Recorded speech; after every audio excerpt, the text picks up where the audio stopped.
Why do you listen to music? It's known as a universal language. However, everyone has a slightly different interpretation of what they're listening to and what it is within the music that they find to be valuable. If you were to share what you find to be valuable inside a melody with others, what can this do for you? I've been pursuing a degree in jazz studies for the last 3 years, and in that time, I've made some observations as it pertains to music making with others. In a jazz combo, there are many different permutations of instruments, but there's often a soloist, perhaps a singer and/or a horn player, and typically a pianist, a bassist, and a drummer. Improvisation is a fundamental aspect of jazz, where melodic and harmonic decisions are made by the musicians on the spot. When a saxophonist is playing an improvised solo, it is the responsibility of the rest of the ensemble to follow with a response that they feel is appropriate to them in the moment, to communicate through certain notes, rhythms, articulations, or just playing loud or soft. In music making with others, one musician's decision, good or bad, causes the other musicians to follow with a response that they feel to be appropriate in that moment. This develops music overall, enhancing an ensemble sound to be far more engaging and intriguing than if the musicians chose not to communicate with one another. As a result of this communication, the musicians learn more about each other's habits, decision-making, personalities, and other idiosyncrasies that might not be easily communicated by word of mouth. When the musicians of a jazz combo get together multiple times to play a song, they can leverage this information in order to draw hypotheses about what decisions each musician might make each time that they play the song.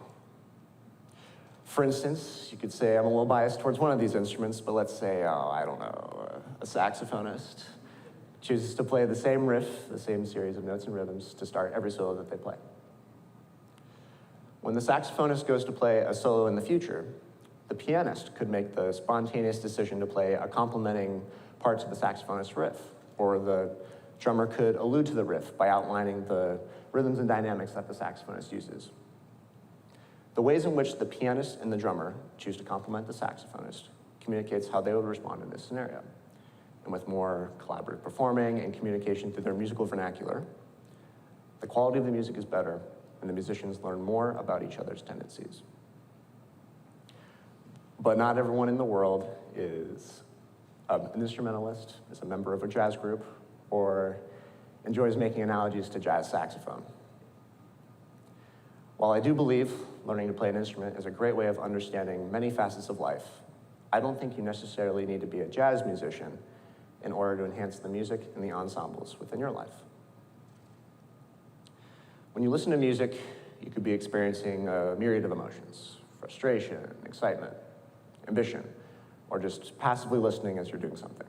But almost always, the music that you listen to serves as a reflection of how you're feeling.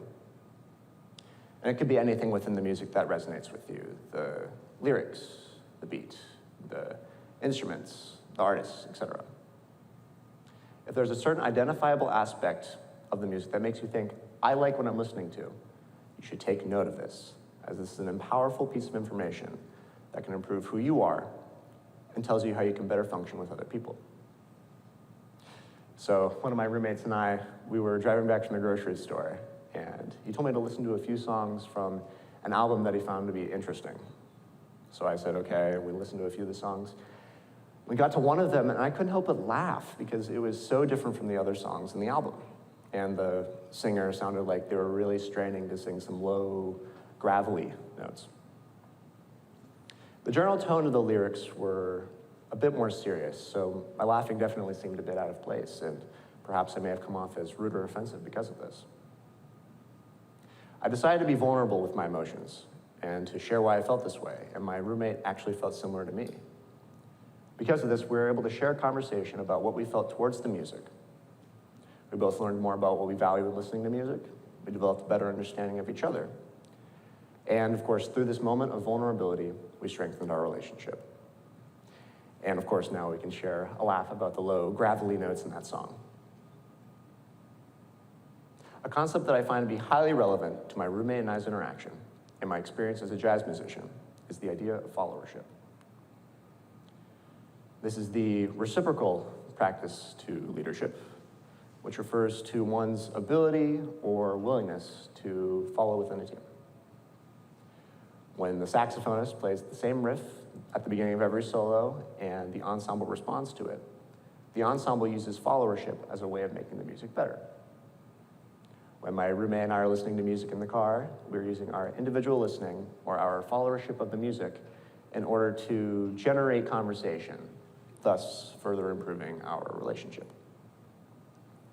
While I do believe both the saxophonist and the gravelly singer serve as effective leaders in these example situations, it is the followership of everyone else that makes it possible for them to take what they're given and to turn it into something valuable. But it'd be wrong to say that both of these situations were successful without a few other concepts to complement followership as well.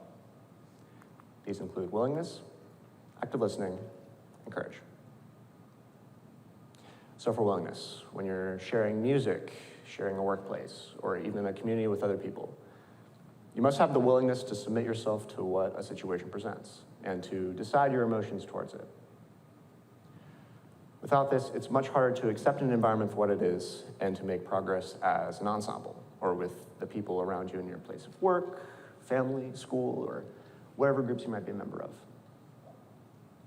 With active listening, through engaging and actively listening to a music or what others have to say, you can draw more connections and conclusions about how you feel towards a situation. This awareness serves as a vehicle for what actions are necessary in order to better serve yourself and your peers. And finally, with courage. It certainly takes courage to do these things in the lens of a follower. To have the courage to play the solo in your life, whether it's thoughtfully responding to someone in a class or an important meeting. Sharing your opinion on a topic requires for you to be vulnerable and to openly express your emotions. Accepting how you feel and conjuring the willingness to share your thoughts, regardless of how others may think of you, certainly takes courage, but is imperative for serving the greater good. With these concepts together, you can be a more effective follower in what you do. So with this, I encourage you to do two things. Find a song that you enjoy and to share it with someone. By listening to the music, know that you are following what the music has to provide. Thinking about what this music does for you, whether it supplies you with some sort of feeling or you think it has something that others should hear. This gives you the chance to start a conversation with others. By starting a conversation, you are vulnerable with your feelings, which can greatly improve your relationships, foster effective communication skills, tune your active listening ear, and serve as a method for developing maturity and confidence. This can come in many shapes and sizes, but even just thinking about what the music does for you and what it provides you can certainly go a long way. And if someone approaches you with what they like about a certain song or are sharing something important from their life, for you to be actively listening and be willing to follow them is crucial. With whatever music might be in your life, do what you can to seek out the opportunities where you can challenge yourself to be an effective follower and share it with someone, as this helps yourself, your peers, and the community at large. Thank you for listening.